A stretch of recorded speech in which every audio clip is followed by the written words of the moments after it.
SSC यानी staff selection commission of India, यह एक ऑर्गेनाइजेशन है under the government of India. यह भारत में वेरियस पोस्ट जैसे कि different ministries, department, subordinate office के लिए स्टाफ को सेलेक्ट करती है। एक तरह से कहें तो यह भारत में ग्रुप बी और ग्रुप सी की पोस्ट निकालती है।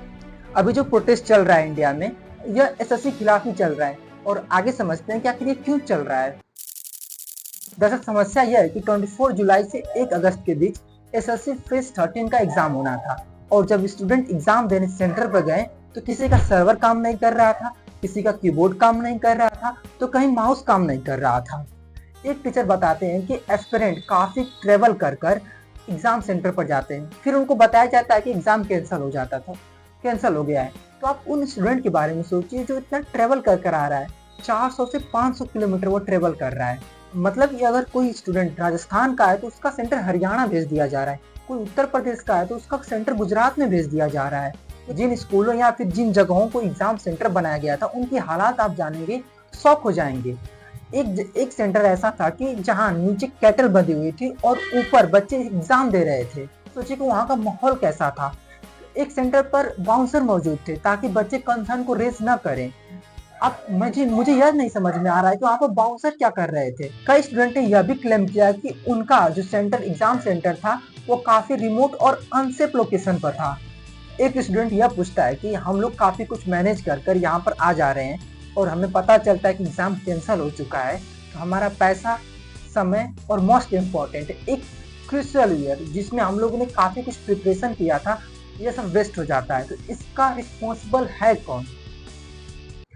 मुझे तो नहीं लगता कि इस देश में कोई ऐसा लीडर होगा जो आगे आकर इसका रिस्पॉन्सिबिलिटी लेगा। और जब इन्हीं लोगों का आवाज बनकर कुछ टीचर आगे आते हैं और इनका बात रखना चाहते थे तो इनके साथ कैसा ट्रीट होता है आप खुद देखते हैं, पूरा देश देखता है। यह लोग सिर्फ डीओपीटी मिनिस्टर से मिलना चाहते थे और इन स्टूडेंट का प्रॉब्लम रखना चाहते थे उनके सामने ताकि इनको जस्टिस मिल सके। इसमें आगे क्या होगा यह तो मुझे नहीं पता, लेकिन union minister Jitendra Singh teacher से मिलते हैं और कहते हैं कि जो स्टूडेंट एग्जाम नहीं दे पाए हैं उनको फिर से एग्जाम देने का मौका दिया जाएगा। लेकिन यहाँ पर सवाल उठता है कि आखिर इन सबका रिस्पॉन्सिबल है कौन? यह सब जितने भी गड़बड़ी और मिसमैनेजमेंट हुआ है इसका रिस्पॉन्सिबल सब लोग एडवोकेटिक करियर टेक्नोलॉजी प्राइवेट लिमिटेड को बता रहे हैं। दरअसल एसएससी के पास कोई सॉफ्टवेयर नहीं है खुद से एग्जाम को कंडक्ट कराने के लिए, इसलिए यह प्राइवेट कंपनीज को कॉन्ट्रैक्ट बेसिस पर एग्जाम कंडक्ट कराने के लिए देती है। और एडवोकेटी काफी कम पैसे में ये एग्जाम कंडक्ट कराने के लिए रेडी हो गया था। इससे पहले टीसीएस कराता था जो एडवोकेटी से ज्यादा पैसा चार्ज करता था, इसलिए यह रिस्पॉन्सिबिलिटी एडवोकेटी को दिया जाता है। लेकिन एडवोकेटी का हिस्ट्री सही नहीं है। डीजीटी के द्वारा ब्लैक लिस्टेड कंपनी है और इस पर कई एलिगेशन लग चुके हैं, जैसे कि एमपी में पटवारी एग्जाम में मिस हैंडलिंग का, पेपर लीक का और भी कई तरीके के एलिगेशन लग चुके हैं। मुझे यह नहीं समझ में आ रहा है कि एसएससी इसे किस बेसिस पर यह एग्जाम कंडक्ट कराने के लिए दिया था। न इसका हिस्ट्री सही है, सिर्फ पैसे बचाने के लिए।